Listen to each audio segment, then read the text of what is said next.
दोस्तों वीडियो शुरू करने से पहले आपको बता दूं कि वीडियो के नीचे एक रेड कलर का सब्सक्राइब बटन दिख रहा होगा, उस पर क्लिक करके सब्सक्राइब कर लें और साइड में बेल आइकन को दबा दें। और दोस्तों वीडियो को लाइक करके हमारा मोटिवेशन बढ़ाएं और वीडियो शेयर करके भी। Friends, welcome to our channel student self centre. तो अभी हम लोग पढ़ रहे हैं कौन सा टॉपिक, कोऑर्डिनेशन कंपाउंड्स। तो कोऑर्डिनेशन कंपाउंड्स में बहुत सारी चीजें हमने सीखी कि कैसे किसी कंपाउंड का नाम लिखते हैं, नाम से कैसे फॉर्मूला बनाते हैं, कैसे ज्योमेट्री निकालते हैं, कैसे उससे रिलेटेड सारी चीजें हम लोग ऑलमोस्ट सीख चुके हैं। तो आज हम लोग उसी कड़ी में देखते हैं कि एक टॉपिक है step wise and overall stability constant और दोनों के बीच रिलेशन। अब ये step wise and overall stability क्या होता है?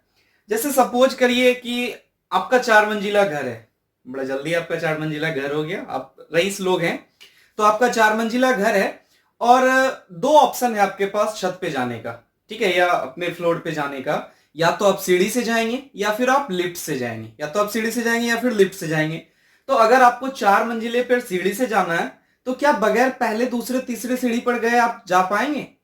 अगर आपको 4th फ्लोर पे जाना है तो पहले 1st फ्लोर जाएंगे, फिर 2nd फ्लोर, फिर 3rd फ्लोर, फिर 4th फ्लोर। तो ये होगा स्टेप वाइज। लेकिन अगर आप लिफ्ट से जाएंगे और अगर आपको 4थे फ्लोर पे जाना है तो आप क्यों पहले दूसरे तीसरे पे जाएंगे? सीधे लिफ्ट में जाएंगे, 4 नंबर बटन दबाएंगे, 4th फ्लोर पे उतर जाएंगे। वो हो गया ओवरऑल स्टेबिलिटी। तो वैसा ही कुछ लिगेंड के साथ भी है, मेटल और लिगेंड के साथ बनने वाले कॉम्प्लेक्स के साथ भी है। और उस तरह में जो कॉम्प्लेक्स बनेगा उसको हम लोग कहेंगे, अगर स्टेप वाइज बनेगा तो स्टेप वाइज कॉम्प्लेक्स, अगर ओवरऑल एक ही साथ बना रहे हैं तो ओवरऑल कॉम्प्लेक्स। ठीक है, जैसे देखिए मेटल प्लस 4 लिगेंड, ये क्या बना रहा है? ML4। ये आपका कॉम्प्लेक्स कंपाउंड है। तो इसको हम 2 तरीके से बना सकते हैं, या तो स्टेप वाइज से या फिर ओवरऑल करके। स्टेप वाइज में मेटल के साथ एक एक करके लिगेंड जोड़ेंगे तो ये इक्विलिब्रियम का रिएक्शन है। ठीक है, आप पढ़े होंगे इसको, ये कैसा रिएक्शन होता है? ठीक है, इक्विलिब्रियम में है तो ये जो यहां पर कांस्टेंट है that is called equilibrium constant K1। और चूंकि ये स्टेप वाइज में यूज हो रहा है इस कारण से इसको हम लोग कह रहे हैं स्टेप वाइज स्टेबिलिटी कांस्टेंट। तो हम लोग स्टेप वाइज स्टेबिलिटी कांस्टेंट निकालते हैं तो किसी इक्विलिब्रियम कांस्टेंट का वैल्यू निकालते कैसे हैं? कंसंट्रेशन ऑफ प्रोडक्ट बटे कंसंट्रेशन ऑफ रिएक्टेंट। तो देखिए यहां पर कंसंट्रेशन प्रोडक्ट क्या है? ml, तो ml बटे रिएक्टेंट का m और l मल्टीप्लाई करते जाएंगे तो ml प्लस l, ये पहला कंपाउंड बना। ठीक है, अब इस ml में हम लोग एक और लिगेंड जोड़े तो ml2 बन गया, इसका स्टेप वाइज स्टेबिलिटी कांस्टेंट इसी फंडे से। फिर ml2 में हमने एक और l जोड़ा तो ml3, K3 निकाल लिए। ml3 में एक और l जोड़े तो ml4, K4 निकाल लिए। अब बात करते हैं ओवरऑल स्टेबिलिटी के लिए।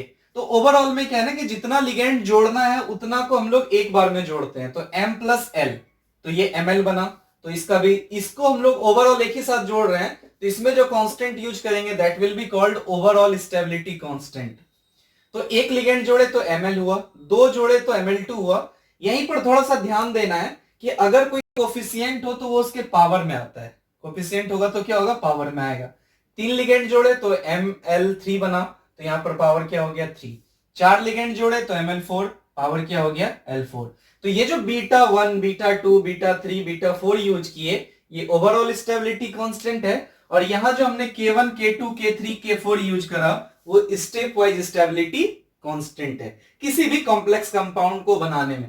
आपने ml4 बनाया, आप चाहे तो ml6 भी बना सकते हैं।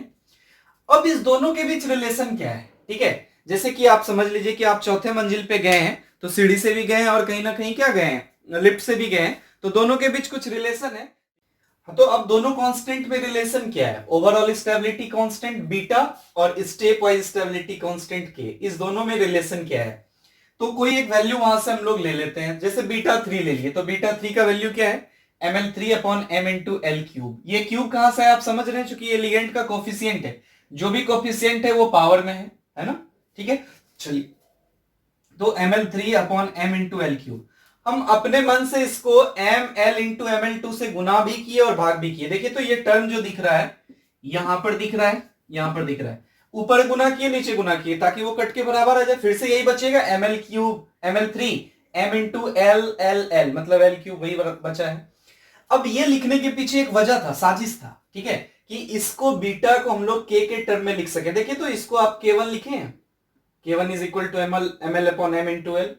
फिर इसको हमने K2 लिखा है, इसको हमने K3 लिखा है। तो अब जो बीटा 3 का वैल्यू था उसको हम लोग लिख सकते हैं K1 into K2 into K3। तो जितने स्टेप का आप ओवरऑल स्टेबिलिटी कांस्टेंट लेंगे उतने स्टेप तक का ये कहीं ना कहीं क्या हुआ, प्रोडक्ट हो गया। तो अगर आप n स्टेप तक का लेंगे, मान लीजिए आपको n स्टेप तक ये प्रोसेस कराना है, ठीक है, तो आप beta n is equal to क्या लिखेंगे, K1 into K2 into K3 up to Kn। तो कहीं ना कहीं जितना भी स्टेप का आपको ओवरऑल स्टेबिलिटी कांस्टेंट निकालना है वो उतने स्टेप तक के स्टेप वाइज स्टेबिलिटी कांस्टेंट का क्या होगा, मल्टीपल होगा। यही चीज तो यहां पर चेक करना था, और ये हमने स्टेप वाइज और ओवरऑल को निकाल के उसके बीच रिलेशन बताया।